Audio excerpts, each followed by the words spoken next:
नमस्कार विद्यार्थी मित्रांनो, आतापर्यंत आपण पाठांचा अभ्यास केलेला आहे. आज आपण व्याकरण पाहणार आहोत. वाक्य के भेद, मराठीमध्ये ज्याला म्हणतात वाक्यांचे प्रकार. तर आज आपण ते वाक्यांचे प्रकार म्हणजे हिंदीमध्ये वाक्य के भेद इसका अभ्यास करने वाले हैं. तो सबसे पहले मैं फलक पर कुछ वाक्य लिख रही हूँ. आपको भी कापियों में उन वाक्यों को लिख लेना है.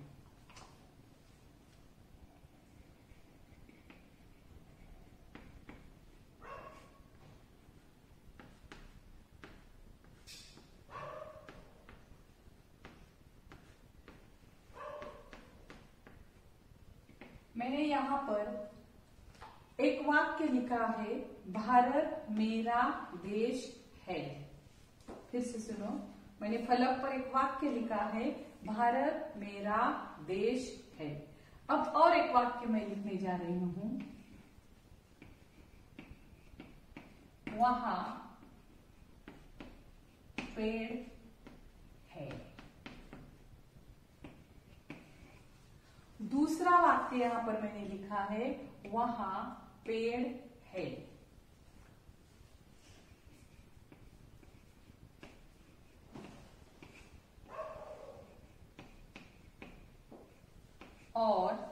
और एक वाक्य तीसरा यहां पर लिखा है, बच्चे खेल रहे हैं. बच्चे खेल रहे हैं. तो देखो यहां पर मैंने 3 वाक्य लिखे हैं. हम क्या करने वाले हैं आज? वाक्य के भेद, इसका अध्ययन करने वाले हैं. तो फलक पर मैंने 3 वाक्य लिखे हैं. भारत मेरा देश है, वहां पेड़ है, बच्चे खेल रहे हैं. तो देखो शब्द, ये कई शब्द है. जैसे कि पहले वाक्य में भारत मेरा देश, ये शब्द है. वहां पेड़ अलग अलग शब्द है, बच्चे खेल रहे अलग अलग शब्द है. और इन सब शब्दों का जो समूह है, इन शब्दों का समूह इकट्ठा किया हुआ है और वाक्य के स्वरूप में हमारे सामने प्रस्तुत किया गया है. अब देखो उसका भी एक शास्त्र है. ऐसे ही नहीं शब्द इकट्ठा करके एक के सामने एक रख दिए, तो सार्थक समूह कहा जाता है उसे. इस तरह से जो शब्दों का सार्थक समूह होता है उसे ही हम क्या कहते हैं? वाक्य कहते हैं. अंत में हम वाक्य की व्याख्या भी लिख लेंगे, लेकिन सबसे पहले आप समझ लीजिए वाक्य किसे कहते हैं. तो सार्थक शब्द समूह को हम क्या कहते हैं? वाक्य कहते हैं. अब सार्थक का मतलब भी आप लोगों को समझ लेना है, मतलब जिससे अर्थ प्राप्त होता हो. जो शब्द समूह आपके सामने प्रस्तुत किया गया है, जिसे हम वाक्य कह रहे हैं, वो उसमें कोई अर्थ होना चाहिए. बिना अर्थ के शब्द समूह को हम वाक्य नहीं कह सकते. तो देखो भारत मेरा देश है.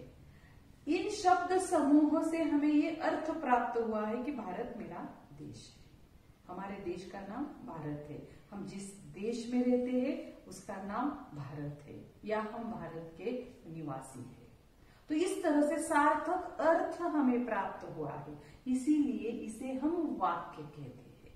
अगर इस तरह से मैंने फलक पर शब्द लिखे हो, मेरा भारत, बस इतना ही लिखा है, मेरा भारत, अच्छा बस इतना ही लिखा है, तो उसे हम वाक्य नहीं कह सकते, क्योंकि उससे सार्थक अर्थ प्राप्त नहीं हो रहा है. दूसरे वाक्य की तरफ चलते हैं, वहां पेड़ है.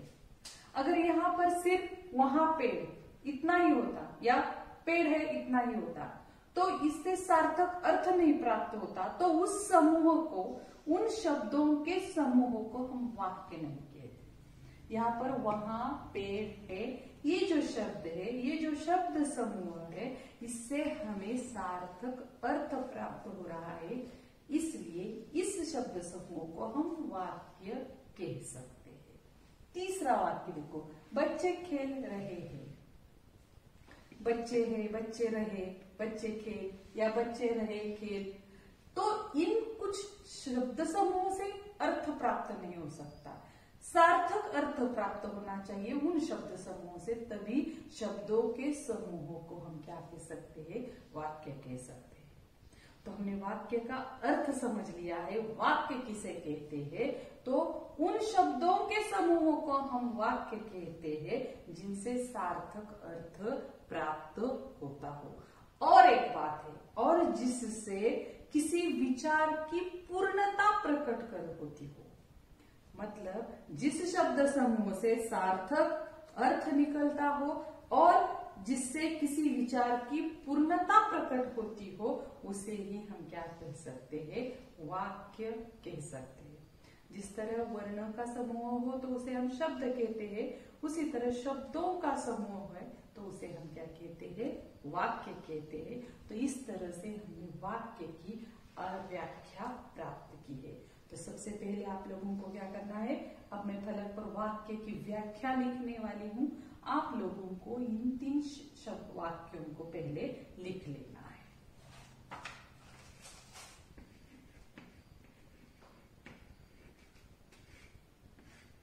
आप ये 3 वाक्य लिख लेंगे और उसके पश्चात वाक्य की जो व्याख्या बनती है, जो मैं यहाँ पर फलक पर लिख रही हूँ, उसे आप लोगों को क्या करना है, लिख लेना है। शब्दों के सार्थक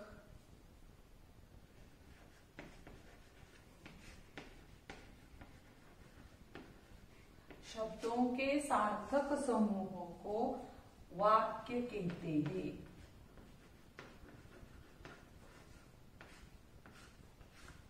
शब्दों के सार्थक समूह को वाक्य कहते हैं। अब ये जो है ये आधी व्याख्या हो गई, क्योंकि अर्थ सार्थक शब्द समूहों को वाक्य कहते हैं, और दूसरी बात जो ये भी हमें देखनी है, जिससे किसी विचार की पूर्णता प्रकट होती हो। इसीलिए ये व्याख्या तभी पूर्ण होगी जिससे हम ये बात डालेंगे।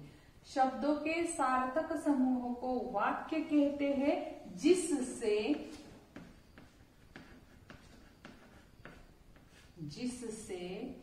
किसी विचार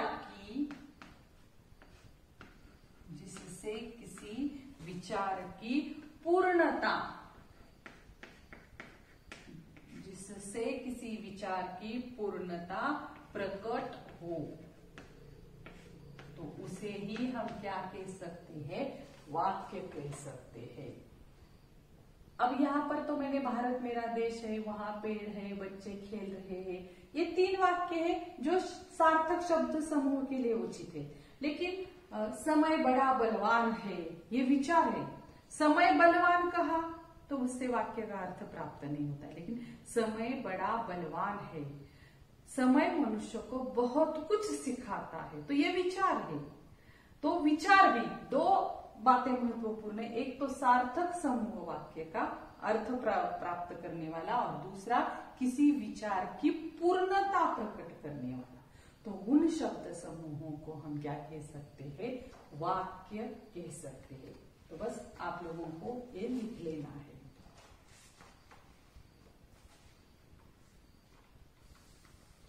मेरे ख्याल से आप लोगों ने ये लिखा होगा, मैं फिर से दोहराती हूं, आप लिख लो। वाक्य किसे कहते हैं, शब्दों के सार्थक समूह को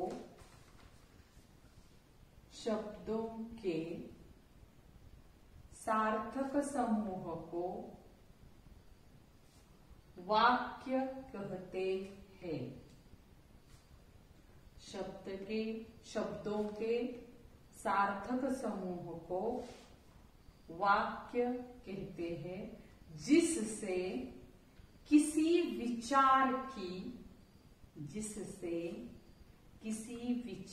की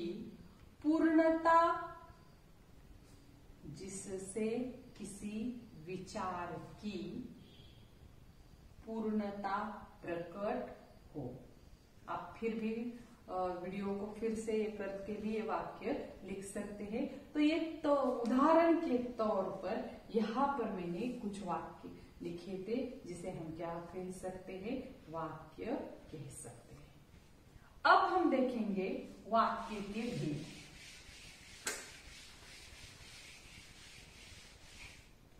मराठीमध्ये सांगते तुम्हाला, मराठी आणि हिंदीचं बरंचसं व्याकरण हे एकसारखंच आहे, बऱ्याचशा प्रमाणात त्याच्यामध्ये साम्य आहे। तर वाक्य कशाला म्हणायचं, तर तो शब्दांचा समूह ज्याच्यामधून अर्थपूर्ण अर्थ आपल्याला प्राप्त होतो, आणि दुसरी बाजू म्हणजे एखादा विचार असेल तर तो विचार पूर्णपणे त्या शब्दसमूहातून व्यक्त झाला पाहिजे, त्याला आपण काय म्हणतो, वाक्य म्हणतो।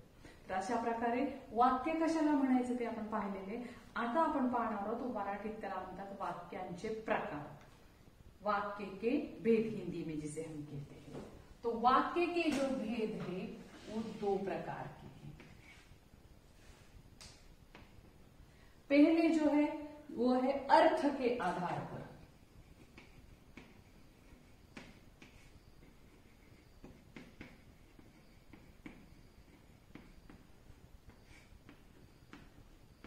और दूसरे वाक्य के जो भेद है वह है रचना के आधार पर।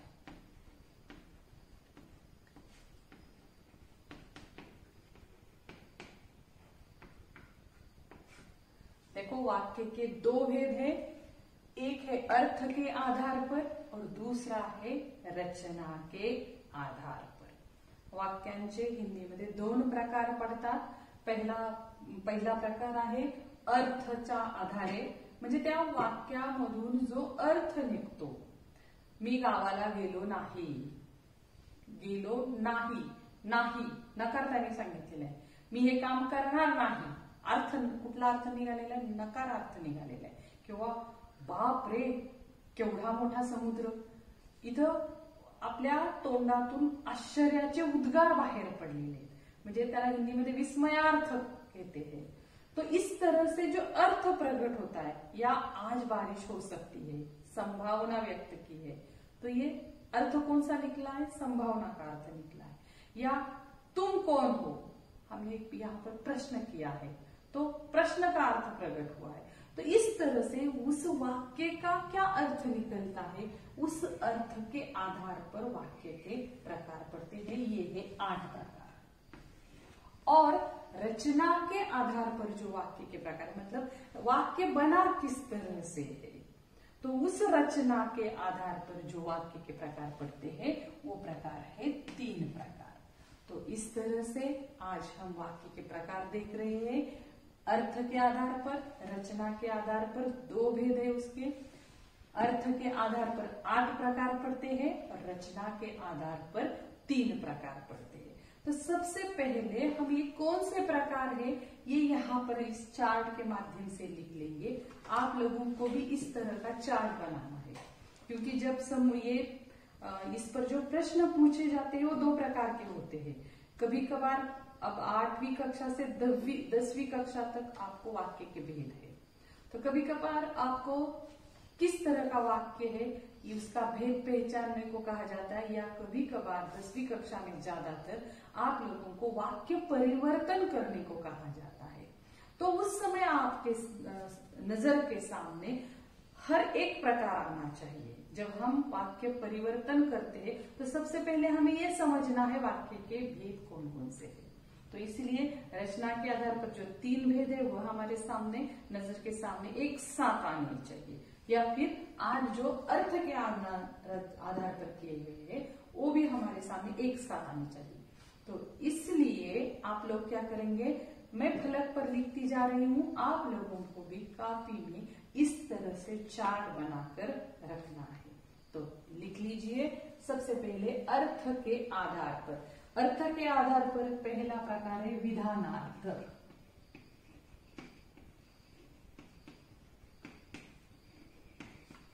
अब इसके हर एक प्रकार का हम सविस्तर अभ्यास बाद में करेंगे। सबसे पहले आप प्रकार लिख लीजिए, विधानार्थ, दूसरा है निषेधार्थ,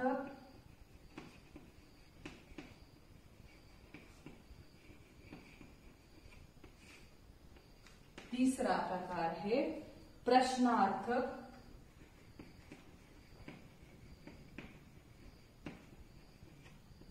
अब देखो यहाँ पर काफी जगह नहीं है, इसलिए मैंने सिर्फ विधानार्थक, निषेधार्थक लिखा है, लेकिन आप लिखते समय विधानार्थक वाक्य, निषेधार्थक वाक्य, प्रश्नार्थक वाक्य इस तरह से लिख लीजिए। अज्ञार्थक वाक्य,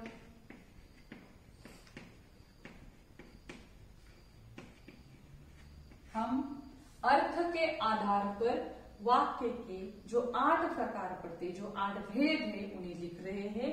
विधानार्थक वाक्य, निषेधार्थक वाक्य, प्रश्नार्थक वाक्य, अज्ञार्थक वाक्य, इच्छार्थक वाक्य। 5वां प्रकार है इच्छार्थक वाक्य। 6वां प्रकार है संदेहार्थक वाक्य।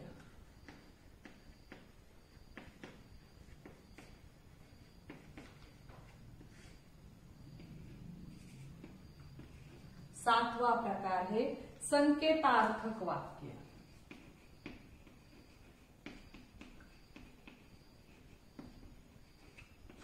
और 8वां अर्थ के आधार पर 8वां प्रकार है विस्मयार्थक वाक्य।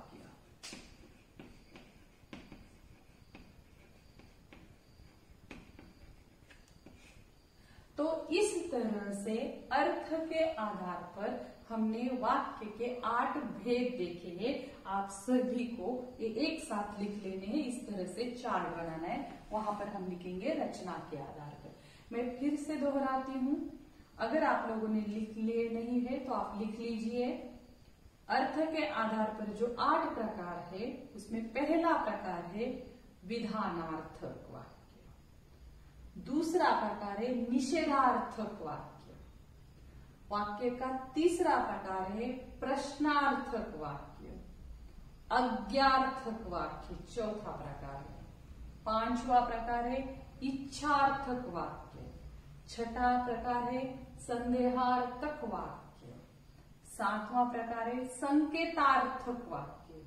और 8वां अर्थ के आधार पर वाक्य का भेद है विस्मयार्थक वाक्य। तो ये हो गए अर्थ के आधार पर 8 वाक्य के भेद। आपण सर्वात प्रथम अर्थाच्या आधारे वाक्यांचे पडणारे 8 प्रकार पाहिलेले आहेत। विधानार्थक वाक्य, निषेधार्थक वाक्य, प्रश्नार्थक वाक्य, आज्ञार्थक वाक्य, इच्छा दर्शवणारं वाक्य, संदेह व्यक्त करणारं वाक्य, संकेत दाखवणारं वाक्य आणि विस्मय म्हणजे आश्चर्य दाखवणारं वाक्य। वाक्य वाचल्यानंतर त्या वाक्यातून आपल्याला कुठला अर्थबोध होतो? या वाक्यात प्रश्न विचारलाय का? या वाक्यामध्ये आज्ञा दिलेली आहे का? की हे वाक्य साधं एक विधान आहे?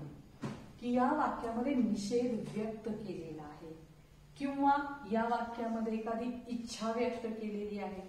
मला वाटतं माझ्या मुलाने डॉक्टर व्हावं, मैं चाहता हूं मेरा लड़का डॉक्टर बने, इच्छा व्यक्त की है वहां पर, तो ये इच्छार्थक वाक्य बन गए। या संदेह अपन शंका व्यक्त करना, अगर संदेह व्यक्त किया हो तो वो संदेहार्थक वाक्य हो गया। और देखो इच्छा, संदेह और संकेत थोड़ा सा फर्क रहता है इसमें, लेकिन ये वाक्य के अलग अलग भेद है। संकेत मतलब इशारा किया होता है, हो सकता है आज बारिश हो, मतलब संकेत दिया है यहाँ पर, संकेतार्थ। और अगर आश्चर्य की बात व्यक्त की हो उस वाक्य में तो ये हो गया विस्मयार्थक वाक्य। हम हर वाक्य की बारीकाई से जानकारी लेने वाले हैं, लेकिन सबसे पहले आपको भेद जान लेना है। तो पहला प्रकार हमने देखा अर्थ के आधार पर वाक्य के 8 भेद। अब हमें लिख लेने हैं रचना के आधार पर वाक्य के भेद। तो पहला रचना के आधार पर भेद है सरल वाक्य।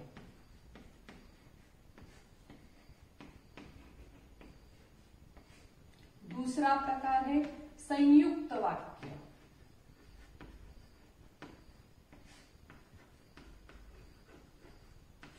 और तीसरा प्रकार है मिश्र वाक्य।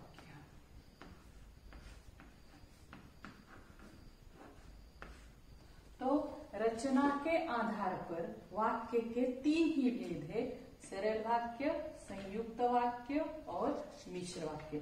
मतलब जो शब्द समूह वाक्य के रूप में हमारे सामने प्रस्तुत किया गया है, उस शब्द समूह की रचना कैसे की है, उसके आधार पर ये रचना के आधार पर वाक्य के प्रकार है। सरल वाक्य जिसमें एक ही क्रिया होती है तो सरल वाक्य बन गया।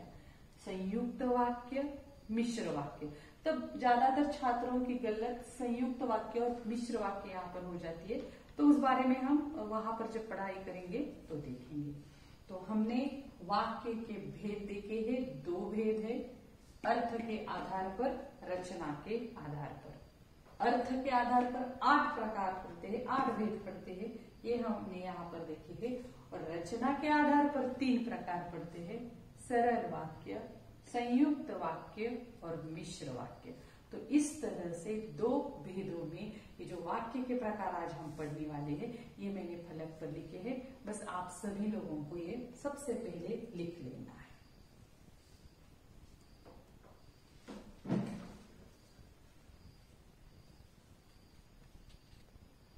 तो सबसे पहले हम देखेंगे अर्थ के आधार पर वाक्य के भेद, और पहला भेद है विधानार्थक वाक्य।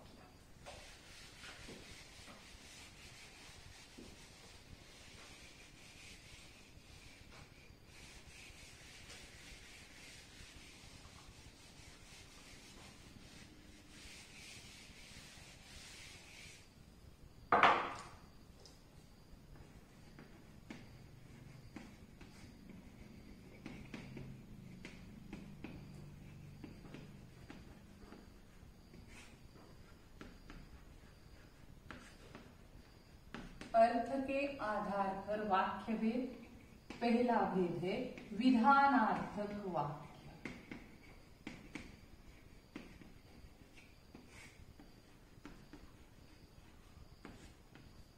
अब देखो, मैं यहाँ पर सबसे पहले आप लोगों को कुछ वाक्य फलक पर लिखकर दिखाऊंगी। वाक्य को हम समझ लेंगे और फिर उसकी व्याख्या बनाएंगे। तो सबसे पहले विधानार्थक वाक्य में लिखने के पहले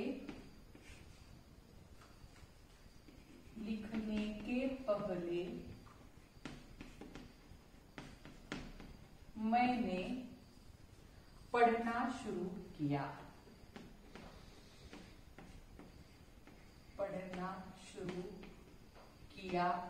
था।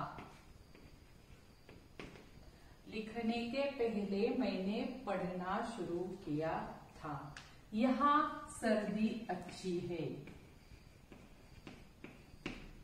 यहाँ सर्दी अच्छी है।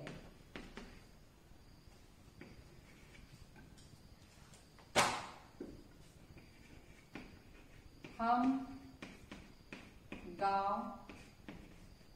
जा रहे हैं। तो देखो, मैंने फलक पर 3 वाक्य लिखे हैं।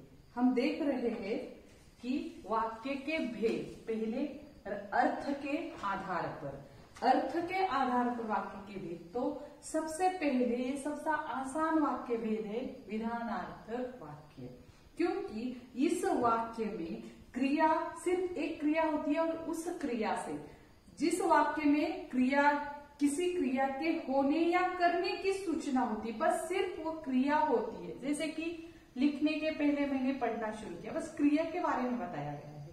यहाँ अच्छी सर्दी है, हम गांव जा रहे हैं, गांव जाने की क्रिया बताई है। यहाँ सर्दी के बारे में बताया गया है।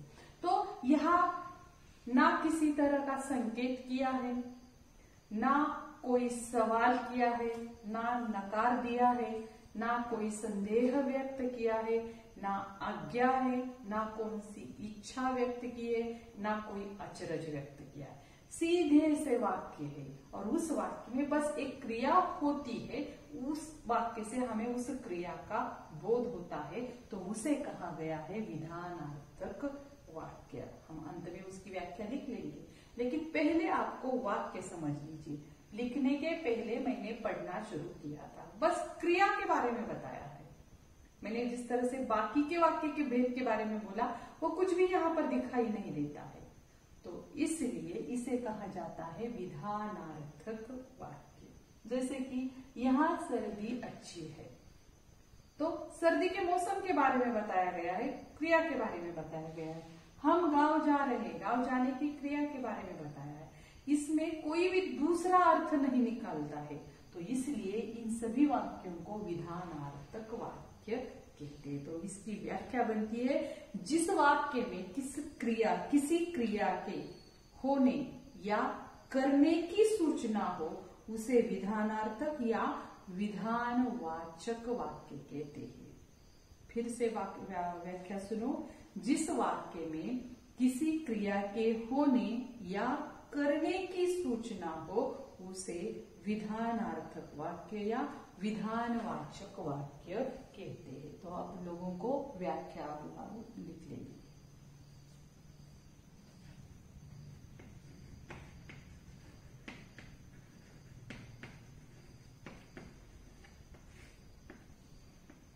जिस वाक्य में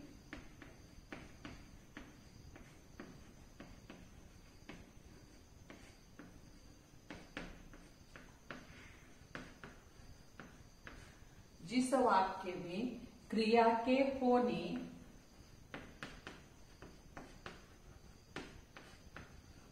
या जिस वाक्य में क्रिया के होने या करने की सूचना हो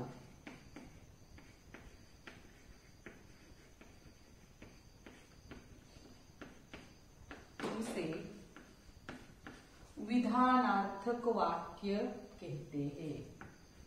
उसे विधानार्थक या विधानवाचक।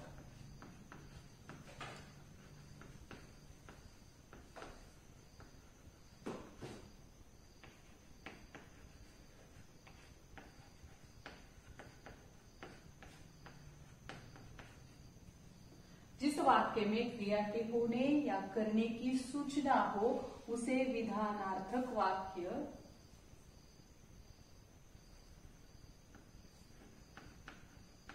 विधानार्थक या विधानवाचक वाक्य कहते हैं। तो इस तरह से ये तीन जो वाक्य ऊपर मैंने लिखे हैं वो विधानार्थक वाक्य के उदाहरण है।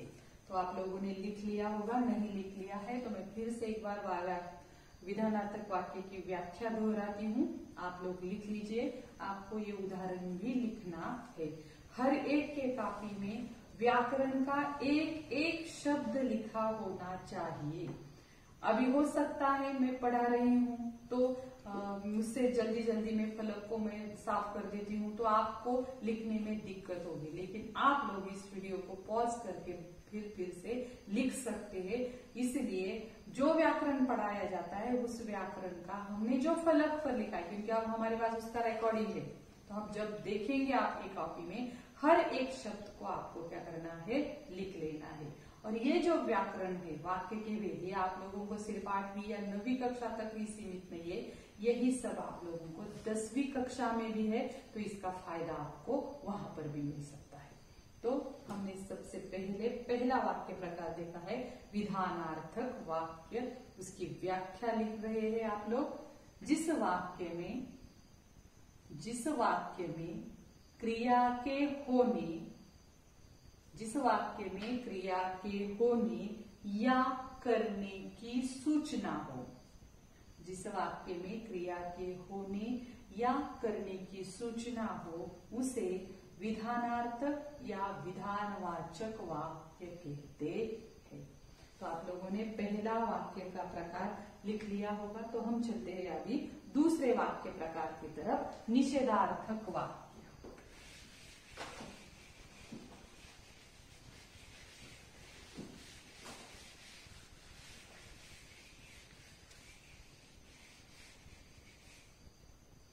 तो दूसरा वाक्य का प्रकार है निषेधार्थक वाक्य।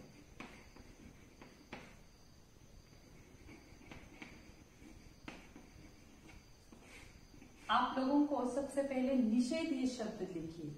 आप लोगों ने कई लोगों को मोर्चा निकालते हुए देखा होगा, वो नारेबाजी करते रहते हैं, नहीं चलेगा नहीं चलेगा, इस तरह से मतलब निषेध व्यक्त करते हैं। जो कुछ भी चीज है जो उन्हें पसंद नहीं है उसका वो निषेध दिखाते हैं। तो इस तरह से वाक्य से जब निषेध का अर्थ निकलता है तो उसे निषेधार्थक वाक्य कहते हैं। जैसे कि उदाहरण के तौर पर आप लोग भी लिख लीजिए, पहले हमें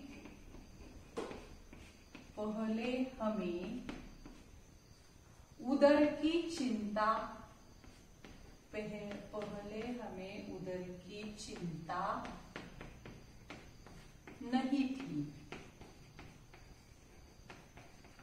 पहले हमें उदर की चिंता नहीं थी। अब दूसरा वाक्य देखो, फूल अपना प्रतिबंध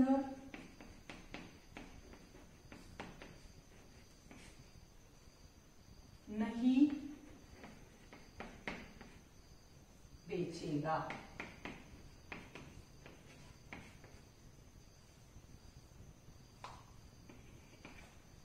तीसरा वाक्य है, नागर जी के पिताजी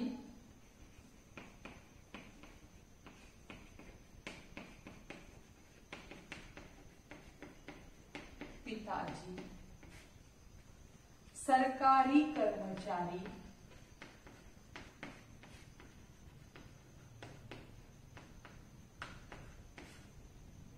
नहीं थे।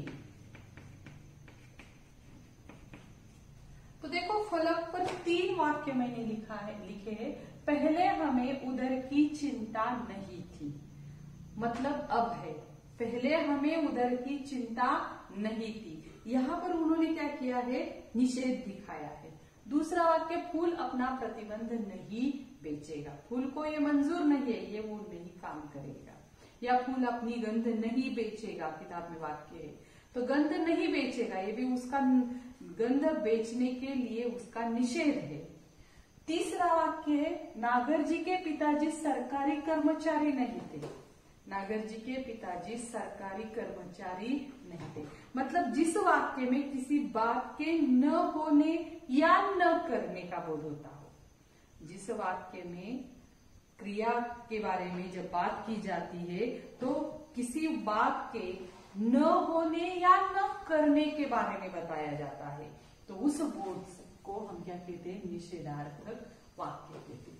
या उदर की चिंता नहीं थी, इसका बोध होता है, इस बारे में बताया गया है।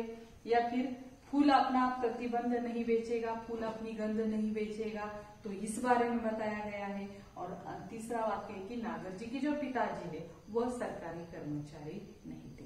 तो यहाँ पर निषेध है, नहीं, नकार आया है, नकारात्मक वाक्य मराठीमध्ये आपण म्हणतो, तो उस तरह से ये निषेधार्थक वाक्य है। तो इसकी व्याख्या अब हमको लिखनी है।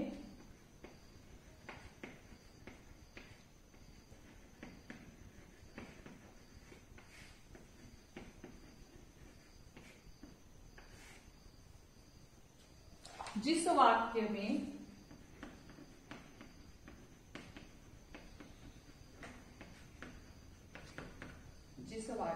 किसी बात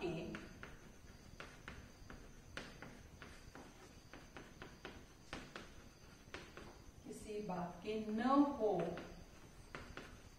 या न करने का बोध होता हो, जिस वाक्य में किसी बात के न हो या न करने का बोध होता हो, उसे हम क्या कहते हैं, निषेधार्थक या निषेधवाचक। उसे निषेधार्थक या निषेधवाचक वाक्य कहते हैं। तो देखो हमने अब तक वाक्य के 2 प्रकार, 2 भेद देखे हैं। पहला देखा था हमने विधानार्थक वाक्य, अब देखा है हमने निषेधार्थक वाक्य, मराठीमध्ये नकारात्मक वाक्य आपण म्हणतो त्या प्रकारे। तर ह्या प्रकारे आपण वाक्यांचे 2 प्रकार पाहिलेले। तुम्हाला मगाशी सांगितल्याप्रमाणे सगळ्या व्याख्या वहीमध्ये लिहिलेल्या असायला हव्यात. तर निषेधार्थक वाक्याची व्याख्या मी पुन्हा एकदा सांगते, जर तुम्ही लिहिली नसेल व्यवस्थित तर लिहून घ्या. जिस वाक्य में किसी बात के न हो या न करने का बोध होता हो, जिस वाक्य में किसी बात के न हो या न करने का बोध होता हो उसे निषेधार्थक वाक्य कहते हैं. उसे क्या कहते हैं? निषेधार्थक वाक्य कहते हैं. अब हम देखेंगे तीसरा प्रकार, प्रश्नार्थक वाक्य. अब ये तो सबसे आसान सा प्रकार है, क्योंकि जिस वाक्य के अंत में, ज्यादातर छात्र इसी तरह से करते हैं,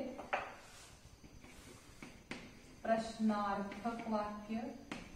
जिस वाक्य के अंत में प्रश्न चिन्ह लगता है तो तुरंत हम पहचान जाते हैं इस प्रकार को प्रश्नार्थक वाक्य कहते हैं. तो देखो कि आप कुछ उदाहरण के तौर पर लिख सकते हैं कि आप किसको अपना आदर्श मानते हैं? आप किसको अपना आदर्श मानते हैं?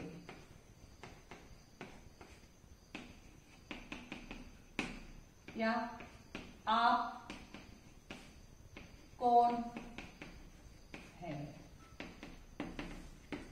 या तुम्हारा काम क्या है?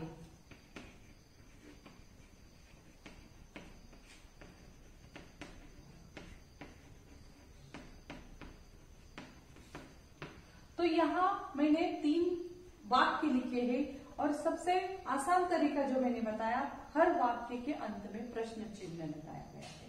तो ये बहुत महत्वपूर्ण है. वाक्य में प्रश्न तो पूछा ही जाता है और अंत में प्रश्न चिन्ह भी लगता है, तो आप तुरंत समझ जाते हैं कि ये प्रश्नार्थक वाक्य है. तो इससे प्रश्नार्थक वाक्य की व्याख्या ये बनती है, जिस वाक्य में किसी प्रकार का प्रश्न किया गया हो. बस जिस वाक्य में किसी प्रकार का प्रश्न किया गया हो उसे क्या कहते हैं? प्रश्नार्थक वाक्य कहते हैं. लिख लो व्याख्या.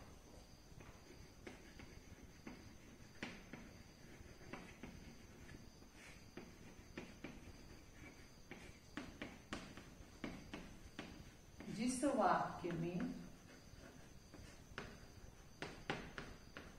किसी प्रकार का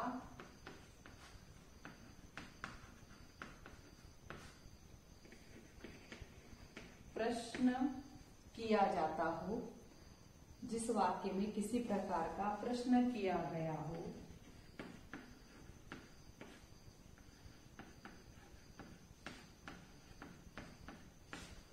उसे प्रश्नार्थक वाक्य या प्रश्नवाचक वाक्य कहते हैं.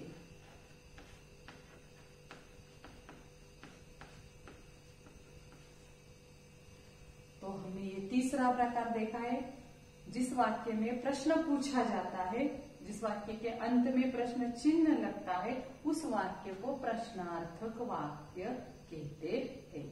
व्याख्या लिख लीजिए आप. जिस वाक्य में किसी प्रकार का प्रश्न किया गया हो, जिस वाक्य में किसी प्रकार का प्रश्न किया गया हो उसे प्रश्नार्थक वाक्य कहते हैं.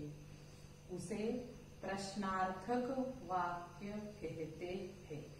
अब देखो, हमने पहला प्रकार देखा था विधानार्थक वाक्य. बस उसमें एक क्रिया का करने या होने की सूचना होती है. दूसरा हमने देखा था निषेधार्थक वाक्य, जिस वाक्य में किसी प्रकार के बात की न होने का बोध होता हो. और तीसरा प्रकार हमने देखा है प्रश्नार्थक, जिसमें प्रश्न का होता है, प्रश्न होता है, प्रश्न पूछा जाता है. जैसे कि आप किसको अपना आदर्श मानते हैं? इसका जवाब है आप कौन है या तुम्हारा काम क्या है.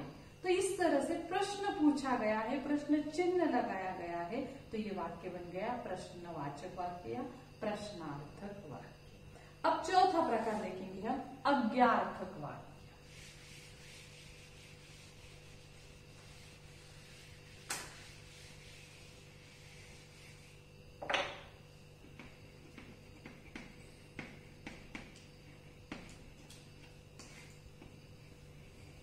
तो अब तक तो आप समझ गए होंगे कि आज्ञा, इस वाक्य में क्या दी जाती है?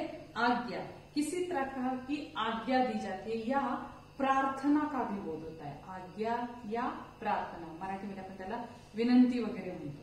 तो जिस वाक्य में किसी प्रकार की आज्ञा या प्रार्थना का बोध होता हो उसे आज्ञार्थक या आज्ञावाचक वाक्य कहते हैं। जैसे कि कुछ उदाहरण लिख लो।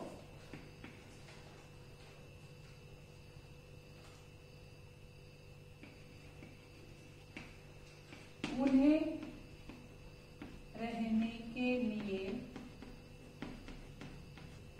घर का इंतजाम करो। उन्हें रहने के लिए घर का इंतजाम करो, मतलब उनके लिए घर चाहिए और वो तुम लाके दो। इस तरह की यहाँ पर क्या दी है? आज्ञा दी है। मुझे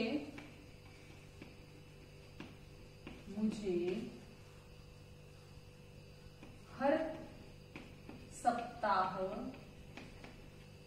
पत्र मिलना चाहिए।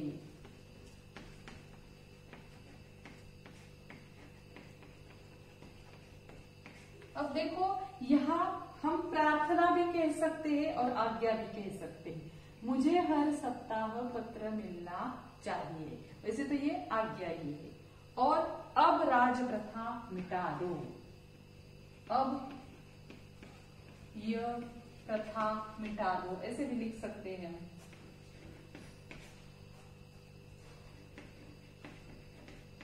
मतलब यहाँ पर इच्छा भी व्यक्त की गई है और प्रार्थना भी की है, सॉरी। तो हो सकता है इस वाक्य में आज्ञा हो या प्रार्थना हो। तो जिस वाक्य में किसी प्रकार की आज्ञा या प्रार्थना की गई हो उस वाक्य को हम क्या कहते हैं? आज्ञार्थक वाक्य कहते हैं।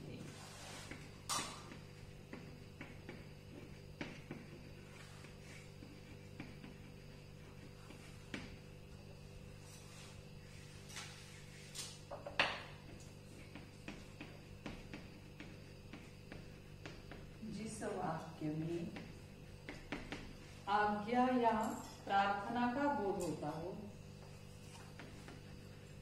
जिस वाक्य में किसी प्रकार की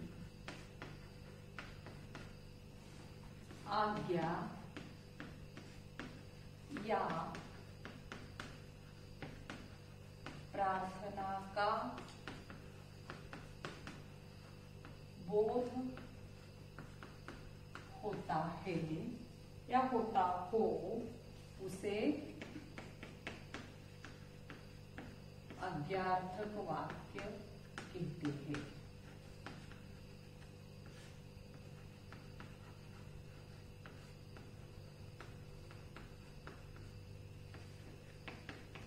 तो यहाँ पर आप लोगों को दो शब्द लिखने हैं, आज्ञा और प्रार्थना। जिस वाक्य में किसी प्रकार की आज्ञा या प्रार्थना का बोध होता हो उसे आज्ञार्थक वाक्य कहते हैं। उन्हें रहने के लिए घर का इंतजाम करो, आज्ञा दी है, करो। मुझे हर सप्ताह पत्र मिलना चाहिए, अब ये प्रथा मिटा दो, बंद कर दो। यहाँ पर प्रार्थना की है। तो इस तरह से जिस वाक्य में किसी प्रकार की आज्ञा या प्रार्थना का बोध होता हो उसे आज्ञार्थक वाक्य कहते हैं। तो आप लोगों को ये भी अपनी कापियों में लिख लेना है। तो अब तक हमने अर्थ के अनुसार वाक्य के 4 प्रकार देखे हैं। पहला प्रकार देखा था हमने विधानार्थक वाक्य।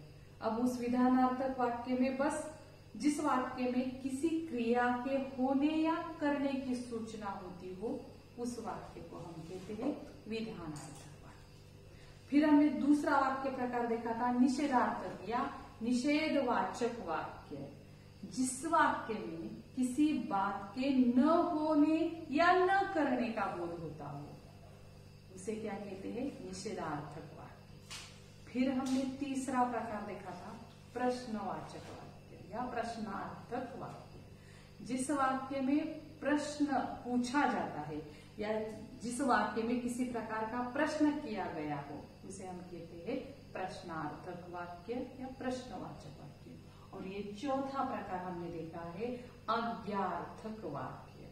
आज्ञार्थक वाक्य मतलब जिस वाक्य में किसी प्रकार की आज्ञा या प्रार्थना का बोध होता हो, उसे आज्ञार्थक वाक्य कहते हैं। अब देखेंगे हम पांचवा प्रकार इच्छार्थक वाक्य।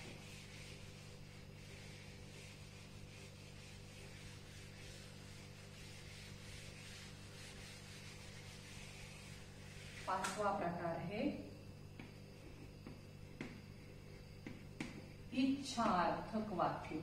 अब देखो, अर्थ के अनुसार जो वाक्य के प्रकार है, उनके जो नाम है उस नाम में ही उनका अर्थ छिपा है।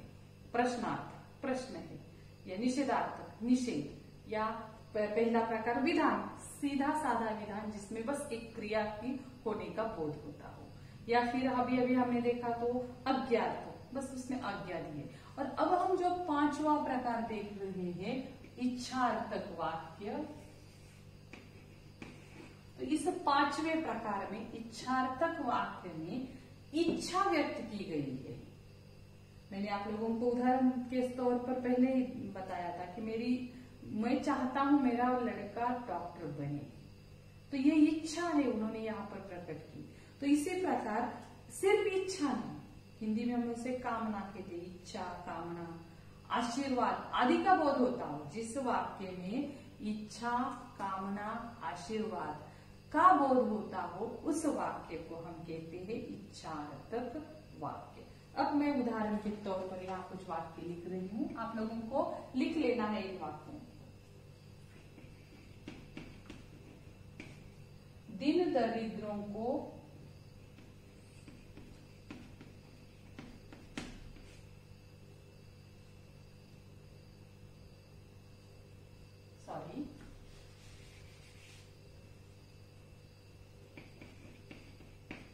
ऐसा काम करो,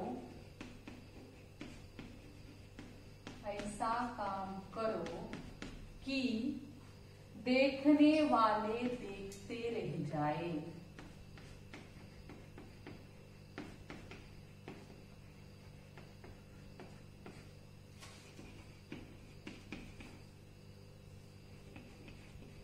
ऐसा काम करो कि देखने वाले देखते रह जाए। देखो, इस वाक्य में इच्छा व्यक्त की है। मानो दीदी, दूसरा वाक्य है, मानो दीदी आप सदा सुखी रहे।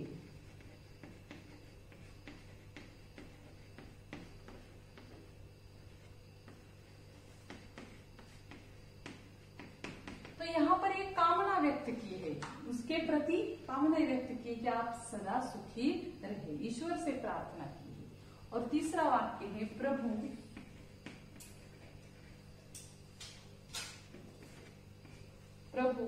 आपकी कामना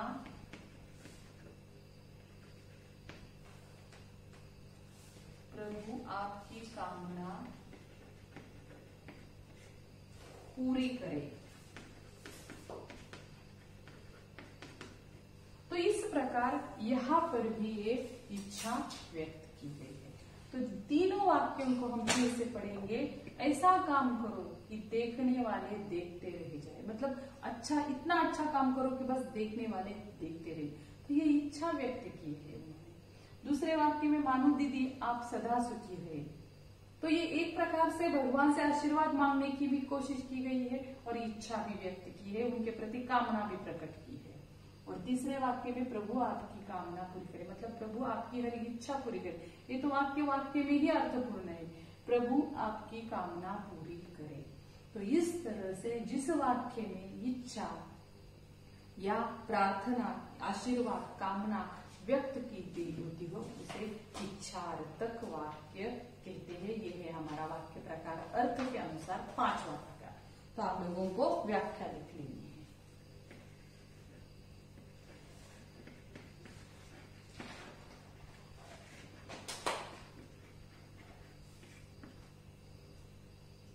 जिस वाक्य में आप सभी को लिख लेना है, जिस वाक्य में इच्छा, कामना, आशीर्वाद,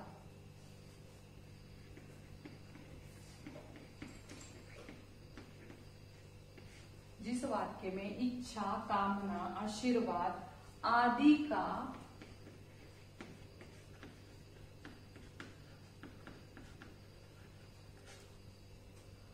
बोध होता है उसे हम क्या कहते हैं? उस वाक्य को उसे इच्छार्थक वाक्य कहते हैं।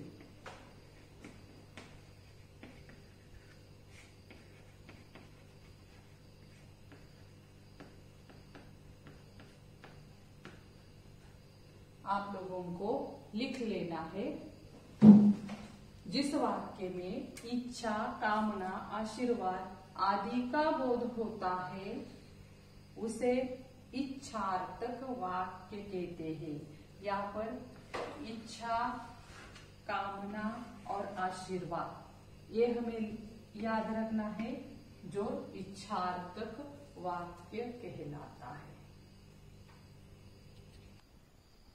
तो हमने अब तक वाक्य के अर्थ के अनुसार जो 8 प्रकार है, उन 8 प्रकारों में से 5 प्रकार देखे हैं।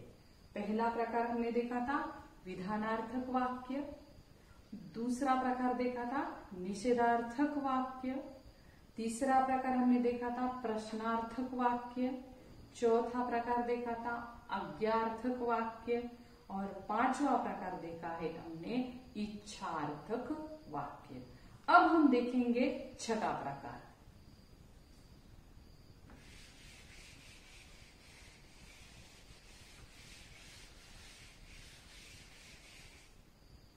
तो 6वां प्रकार है, आप लोगों ने लिख लिया है, संदेहार्थक वाक्य।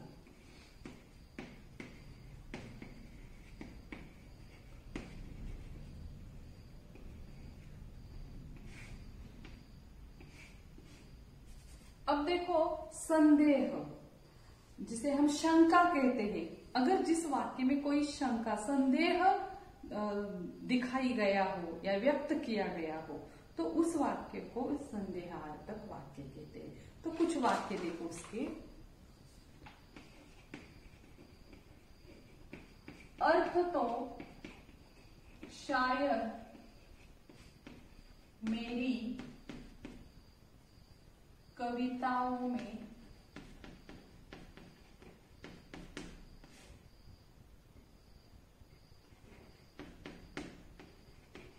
आपको मिल जाए।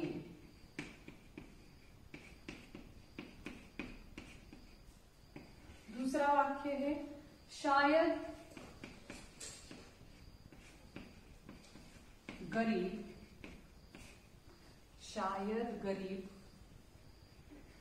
भूख की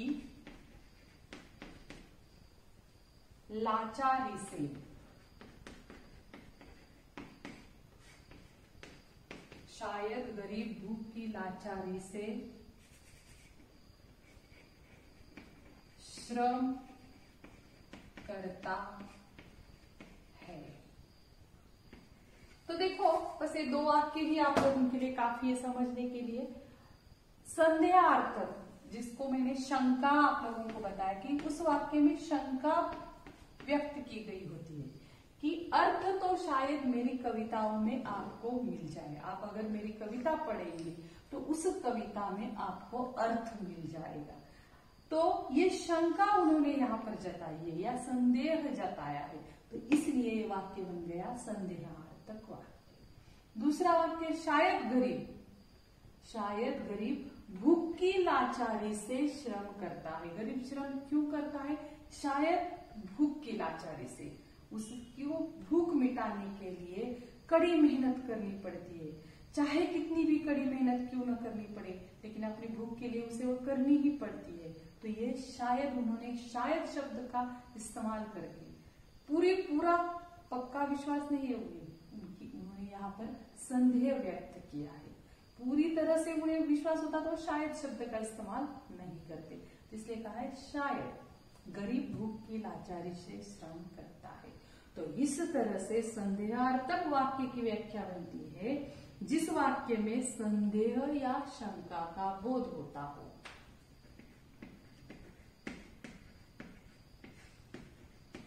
जिस वाक्य में संदेह या शंका का बोध होता हो,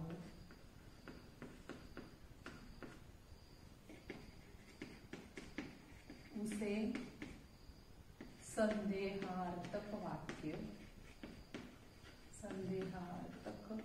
वाक्य कहते हैं।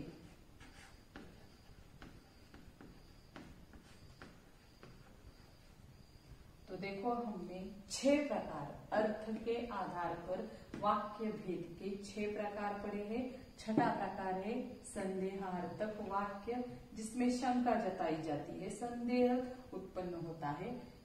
जैसे कि अर्थ तो शायद, आपको शायद कहा है, पूरा विश्वास के साथ नहीं कहा है, संदेह व्यक्त किया है। मेरी कविता में भी मिल जाएगा, ढूंढ लीजिए।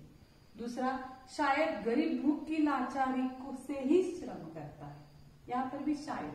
दूसरा भी कोई कारण, गरीब सिर्फ भूख मिटाने के लिए थोड़ा ही काम करता है, अपने बच्चों की पढ़ाई के लिए भी करता है, लेकिन उन्होंने शायद कहा है, उन्होंने अपना संदेह यहाँ पर व्यक्त किया है। तो इन वाक्य जैसे वाक्यों को हम क्या कहते हैं? संदेहार्थक वाक्य कहते हैं। तो वाक्य की व्याख्या बन गई है, जिस वाक्य में संदेह या शंका का बोध होता हो उसे संदेहार्थक वाक्य कहते हैं। तो अब तक हमने इस तासिका में वाक्य किसे कहते हैं?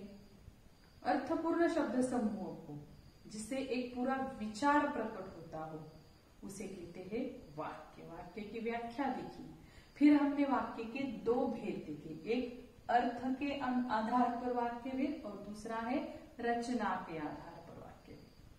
अर्थ के आधार पर वाक्य भेद के 8 प्रकार है, जिसमें से 6 प्रकार हम देख चुके हैं, 2 प्रकार बाकी है। और रचना के आधार पर वाक्य के 3 प्रकार है। तो आज की तासिका खत्म होते तक हमने अर्थ के आधार पर 6 प्रकार पढ़ लिए हैं। अब आप लोगों को क्या करना है? इन 6 प्रकारों के वाक्य अपनी किताबों से, अपने पाठों से ढूंढने हैं और हर प्रकार के 5 वाक्य, ये आज का आपका अभ्यास आहे. आजचा तुमचा अभ्यास आहे. तुमच्या प्रथम सत्राचे जेवढे धडे अभ्यासाला आहेत ते धडे पाहायचे आणि त्या धड्यातून 5 विधानार्थ, 5 निषेधार्थ, 5 प्रश्नार्थ, 5 आज्ञार्थ आणि 5 संदेहार्थ आणि 5 इच्छार्थ असे 6 प्रकारची 5 वाक्य शोधून काय करायचे तुम्ही लिहून काढायचे. उरलेले वाक्यांचे प्रकार आपण पुढच्या तासात पाहू. थँक्यू.